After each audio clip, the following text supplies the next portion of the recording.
Egzamin maturalny z języka francuskiego.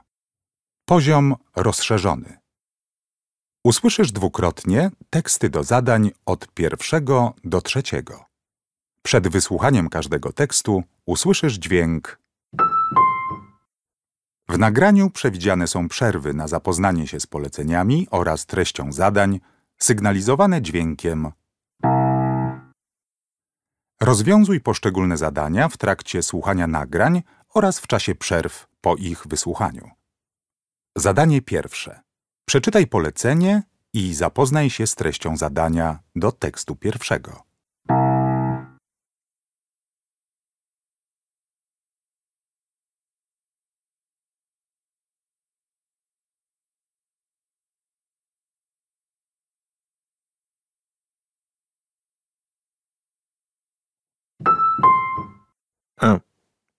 Je m'appelle Anne et depuis ma première année d'école, je m'étais rendue à l'évidence.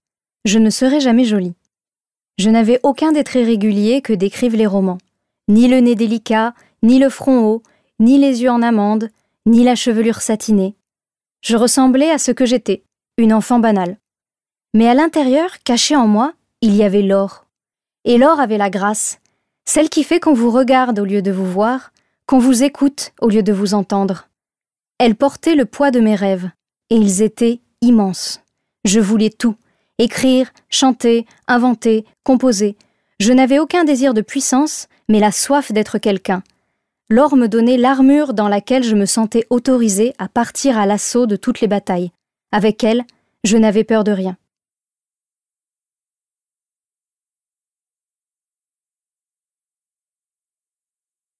Wysłuchaj nagrania jeszcze raz. Je m'appelle Anne, et depuis ma première année d'école, je m'étais rendue à l'évidence. Je ne serai jamais jolie. Je n'avais aucun des traits réguliers que décrivent les romans.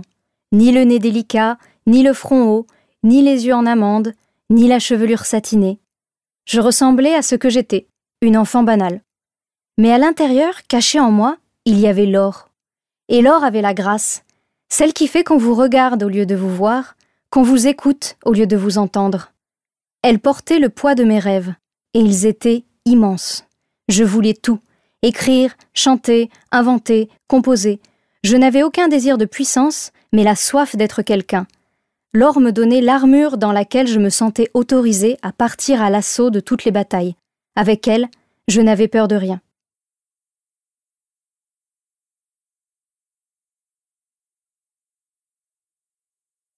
Zapoznaj się z treścią zadania do tekstu drugiego.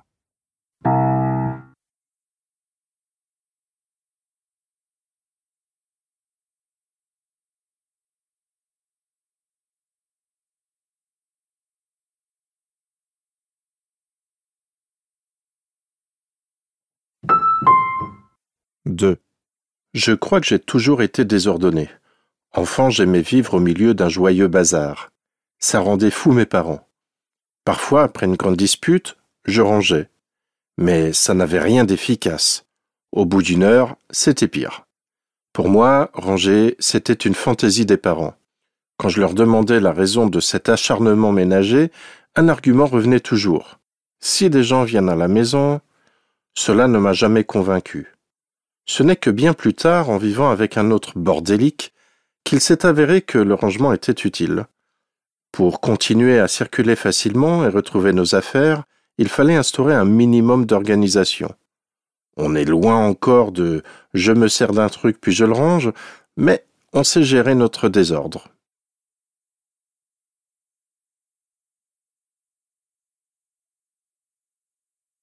Wysłuchaj nagrania jeszcze raz. Je crois que j'ai toujours été désordonné. Enfant, j'aimais vivre au milieu d'un joyeux bazar. Ça rendait fou mes parents. Parfois, après une grande dispute, je rangeais.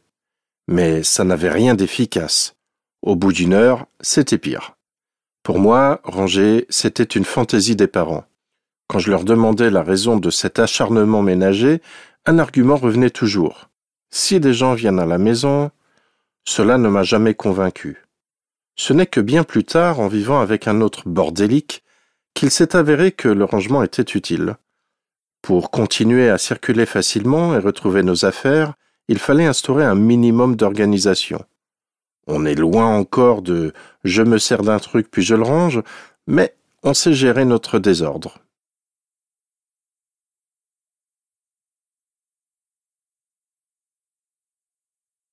Zapoznaj się z treścią zadania do tekstu trzeciego.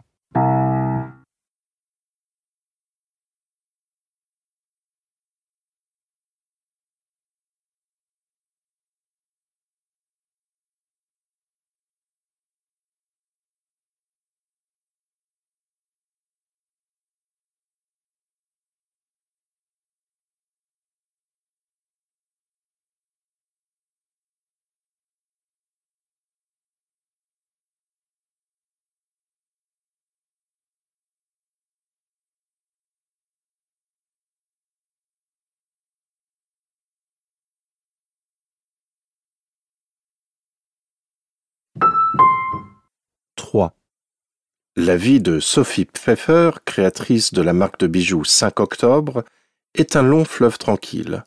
À quoi ressemblaient vos premières années d'école? Ces années-là étaient heureuses et paisibles, marquées par une liberté totale aussi. Je me rendais souvent seule à l'école sur mon vélo, en traversant tout le village, et je connaissais les bois comme ma poche. Je n'avais peur de rien. Avez-vous conservé ce sentiment au collège, puis au lycée? Oui, d'abord par l'autonomie que m'accordaient mes parents. Ils n'ont jamais ouvert un cahier pour m'aider à faire mes devoirs ou me surveiller. Je passais tout mon temps libre à collectionner des tas de choses, des pierres et des minéraux, des papillons, des plantes. Vers l'âge de 11 ans, je fabriquais des bijoux en plâtre. À quel moment la question de votre orientation professionnelle s'est-elle posée? En classe terminale, je savais que je voulais exercer un métier tourné vers les autres. Alors, quand j'ai décroché mon bac, je me suis inscrite en fac de médecine. Je ne me sentais pas vraiment bien dans l'ambiance. Je ne me suis donc pas donnée à fond. J'ai raté le 2e examen partiel en médecine et j'ai décidé de faire des études de droit et de devenir avocate. Je m'y suis inscrite et cela a fonctionné. Après 5 ans d'études, j'ai prêté serment et j'ai commencé à travailler. Comment passe-t-on de la robe d'avocate aux bijoux? Je n'ai jamais eu le sentiment de ne pas être à ma place. Quand j'étais avocate, j'adorais mon métier. J'étais heureuse. Mais je n'avais pas un moment à moi. C'est pourquoi, un beau jour, je me suis lancée. J'ai fabriqué une mini-collection de bijoux avec des pierres que j'avais, des perles et du métal. J'ai créé une dizaine de pièces et les ai montrées à ma mère. Elle a immédiatement prévu le succès et les a mises en vente dans ses boutiques, à Nice. Une semaine plus tard, tout avait été vendu. Je n'ai pas attendu longtemps pour lancer ma marque, 5 octobre, date de mon anniversaire. Les salons professionnels où j'allais m'ont apporté tout de suite la reconnaissance et j'ai démarré en flèche au Japon. Cela fait 13 ans aujourd'hui.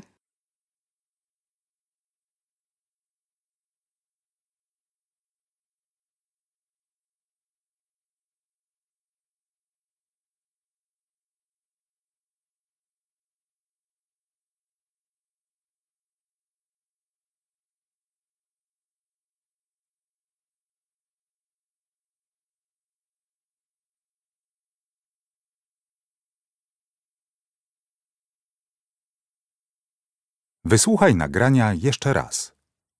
La vie de Sophie Pfeffer, créatrice de la marque de bijoux 5 octobre, est un long fleuve tranquille. À quoi ressemblaient vos premières années d'école? Ces années-là étaient heureuses et paisibles, marquées par une liberté totale aussi. Je me rendais souvent seule à l'école sur mon vélo, en traversant tout le village, et je connaissais les bois comme ma poche. Je n'avais peur de rien. Avez-vous conservé ce sentiment au collège, puis au lycée? Oui, d'abord par l'autonomie que m'accordaient mes parents. Ils n'ont jamais ouvert un cahier pour m'aider à faire mes devoirs ou me surveiller. Je passais tout mon temps libre à collectionner des tas de choses, des pierres et des minéraux, des papillons, des plantes. Vers l'âge de 11 ans, je fabriquais des bijoux en plâtre. À quel moment la question de votre orientation professionnelle s'est-elle posée? En classe terminale, je savais que je voulais exercer un métier tourné vers les autres. Alors, quand j'ai décroché mon bac, je me suis inscrite en fac de médecine. Je ne me sentais pas vraiment bien dans l'ambiance. Je ne me suis donc pas donnée à fond. J'ai raté le 2e examen partiel en médecine et j'ai décidé de faire des études de droit et de devenir avocate. Je m'y suis inscrite et cela a fonctionné. Après 5 ans d'études, j'ai prêté serment et j'ai commencé à travailler. Comment passe-t-on de la robe d'avocate aux bijoux? Je n'ai jamais eu le sentiment de ne pas être à ma place. Quand j'étais avocate, j'adorais mon métier. J'étais heureuse. Mais je n'avais pas un moment à moi. C'est pourquoi, un beau jour, je me suis lancée. J'ai fabriqué une mini collection de bijoux avec des pierres que j'avais, des perles et du métal. J'ai créé une dizaine de pièces et les ai montrées à ma mère. Elle a immédiatement prévu le succès et les a mises en vente dans ses boutiques, à Nice. Une semaine plus tard, tout avait été vendu. Je n'ai pas attendu longtemps pour lancer ma marque, 5 octobre, date de mon anniversaire. Les salons professionnels où j'allais m'ont apporté tout de suite la reconnaissance et j'ai démarré en flèche au Japon. Cela fait 13 ans aujourd'hui.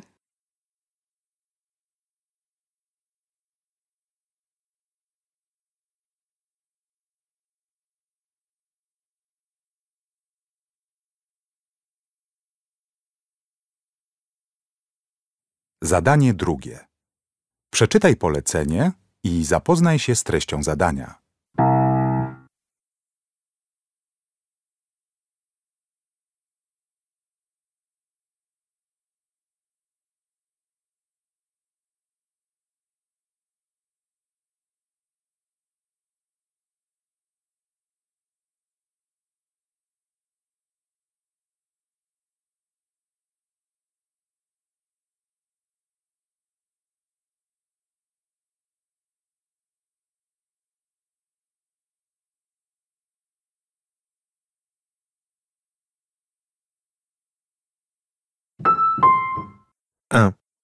Mon chat avait disparu il y a 10 mois et nous avions fini par penser que c'était définitif. Et puis, une clinique vétérinaire nous a appelés. Une personne leur avait apporté un chat errant dont le numéro de puce correspondait. Il était en bonne santé, bien nourri, avec un nouveau collier. Il avait donc été recueilli et bien traité. Si vous trouvez un chat, ne vous contentez pas de le recueillir, mais apportez-le chez un vétérinaire pour qu'il lise sa puce.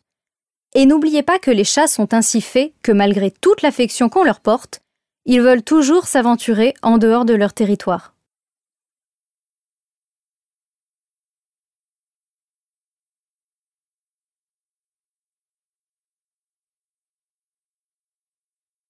Deux. Vous cherchez une animalerie qui offre tout le nécessaire à votre compagnon? Nous vous proposons une vaste gamme de croquettes pour chats qui lui fourniront énergie et vitalité. Si votre compagnon est un peu apathique et que son poil est terne, il manque peut-être de vitamines et de minéraux nutritifs. Le jeu est la seconde nature de votre compagnon à quatre pattes? Profitez de notre gamme d'accessoires et jouets et offrez-lui des instants de détente en souplesse. Veillez à son bien-être en toutes circonstances.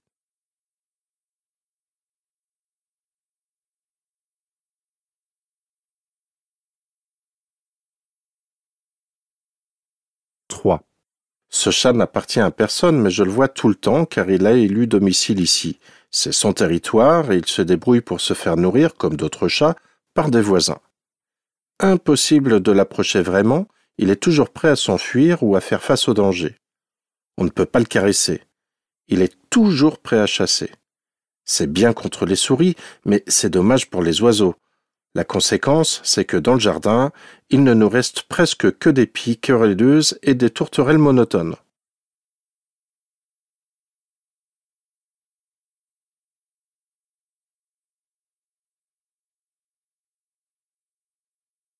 Quatre. Si votre matou vous suit partout, qu'il dort avec vous, qu'il ronronne en votre présence, qu'il a besoin de votre attention et vos caresses, alors il est fort probable que vous soyez l'heureux élu de son cœur. Le chat manifeste son attachement de nombreuses manières, par de petits coups de patte affectueux, des roucoulements ou de doux miaulements. Il est également possible que le chat ne manifeste pas de préférence particulière pour quelqu'un et qu'il emploie le même comportement avec chaque membre de la famille. Tout dépend de sa personnalité et de ce qu'il a déjà vécu.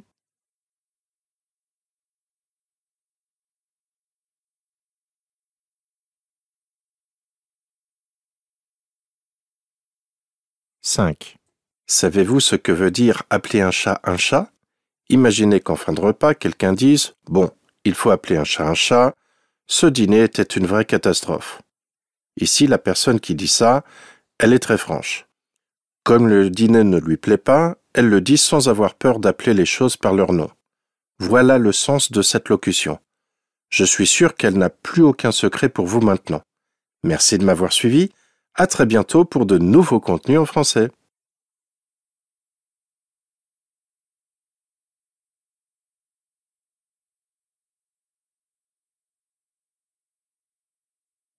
Wysłuchaj nagrania jeszcze raz. 1, Mon chat avait disparu il y a 10 mois et nous avions fini par penser que c'était définitif. Et puis, une clinique vétérinaire nous a appelés. Une personne leur avait apporté un chat errant dont le numéro de puce correspondait. Il était en bonne santé, bien nourri, avec un nouveau collier. Il avait donc été recueilli et bien traité. Si vous trouvez un chat, ne vous contentez pas de le recueillir, mais apportez-le chez un vétérinaire pour qu'il lise sa puce.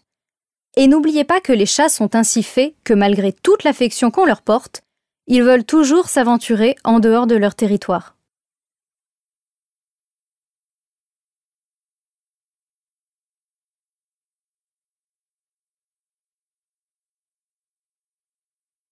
Deux.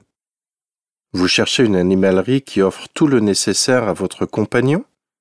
Nous vous proposons une vaste gamme de croquettes pour chat qui lui fourniront énergie et vitalité. Si votre compagnon est un peu apathique et que son poil est terne, il manque peut-être de vitamines et de minéraux nutritifs. Le jeu est la seconde nature de votre compagnon à quatre pattes? Profitez de notre gamme d'accessoires et jouets et offrez-lui des instants de détente en souplesse. Veillez à son bien-être en toutes circonstances.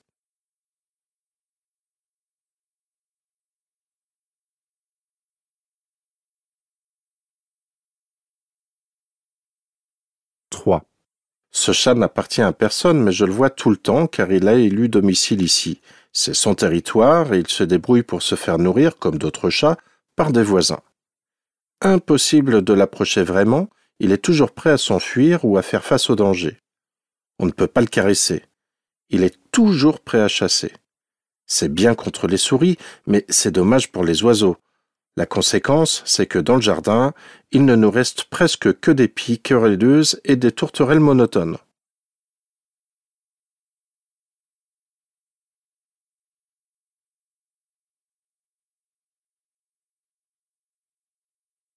Quatre. Si votre matou vous suit partout, qu'il dort avec vous, qu'il ronronne en votre présence, qu'il a besoin de votre attention et vos caresses, alors il est fort probable que vous soyez l'heureux élu de son cœur. Le chat manifeste son attachement de nombreuses manières, par de petits coups de patte affectueux, des roucoulements ou de doux miaulements. Il est également possible que le chat ne manifeste pas de préférence particulière pour quelqu'un et qu'il emploie le même comportement avec chaque membre de la famille. Tout dépend de sa personnalité et de ce qu'il a déjà vécu.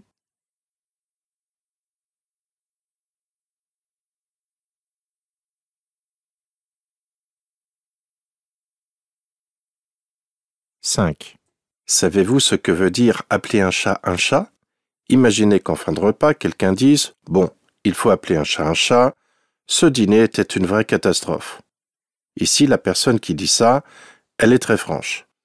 Comme le dîner ne lui plaît pas, elle le dit sans avoir peur d'appeler les choses par leur nom. Voilà le sens de cette locution. Je suis sûr qu'elle n'a plus aucun secret pour vous maintenant. Merci de m'avoir suivi. À très bientôt pour de nouveaux contenus en français.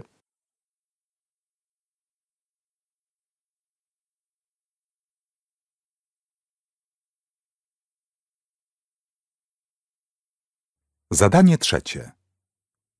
Przeczytaj polecenie i zapoznaj się z treścią zadania.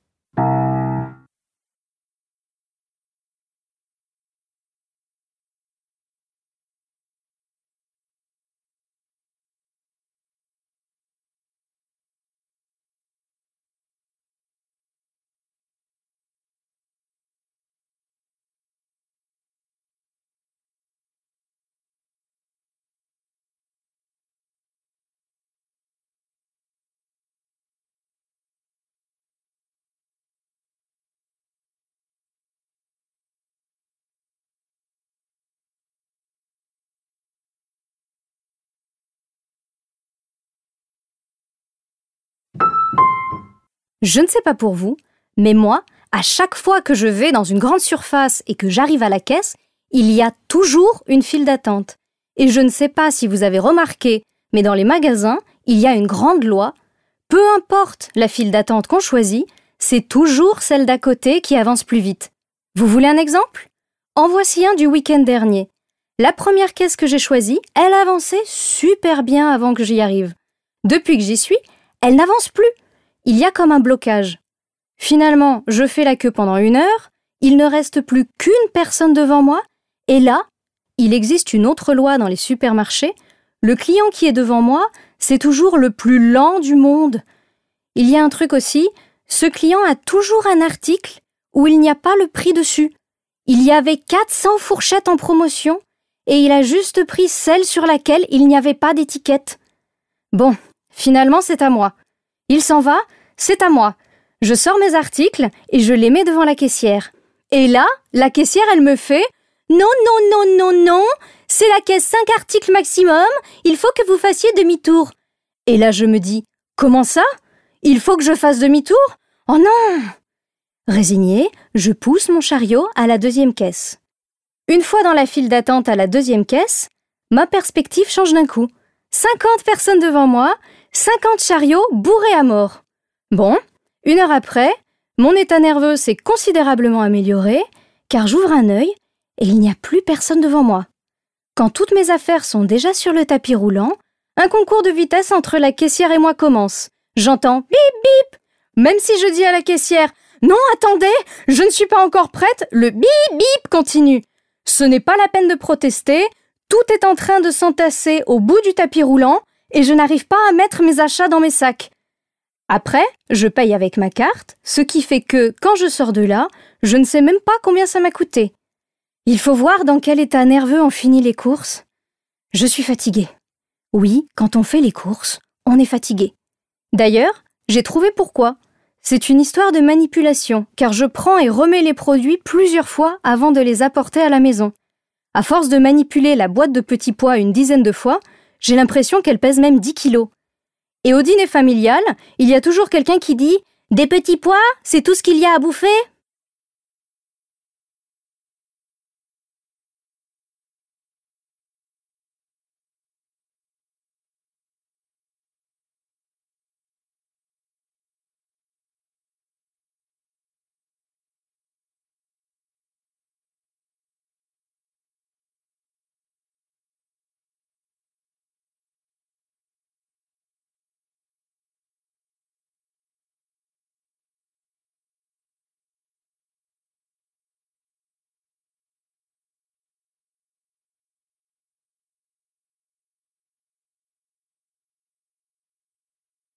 Wysłuchaj nagrania jeszcze raz. Je ne sais pas pour vous, mais moi, à chaque fois que je vais dans une grande surface et que j'arrive à la caisse, il y a toujours une file d'attente. Et je ne sais pas si vous avez remarqué, mais dans les magasins, il y a une grande loi.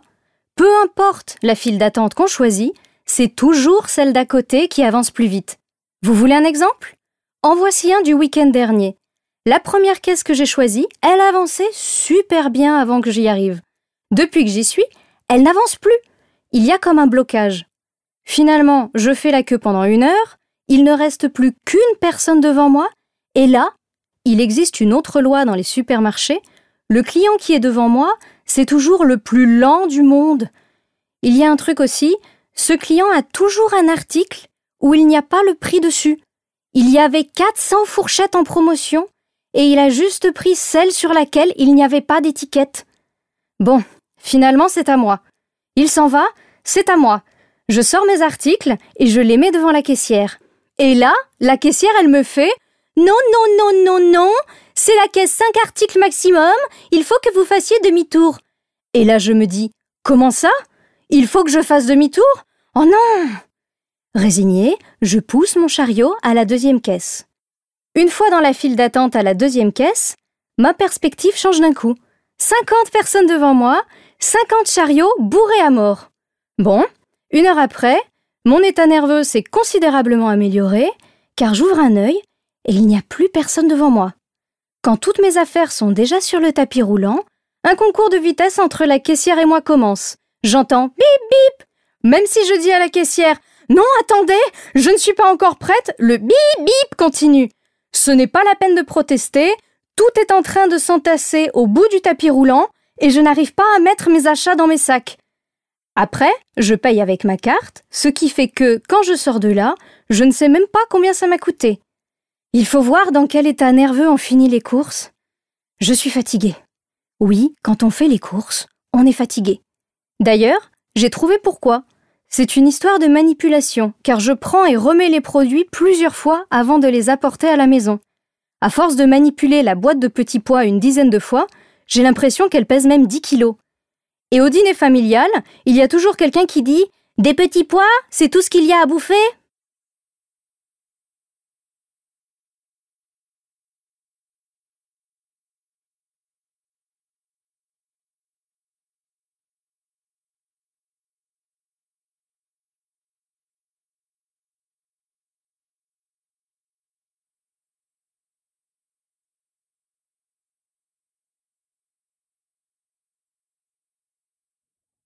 Czas przeznaczony na tę część egzaminu minął.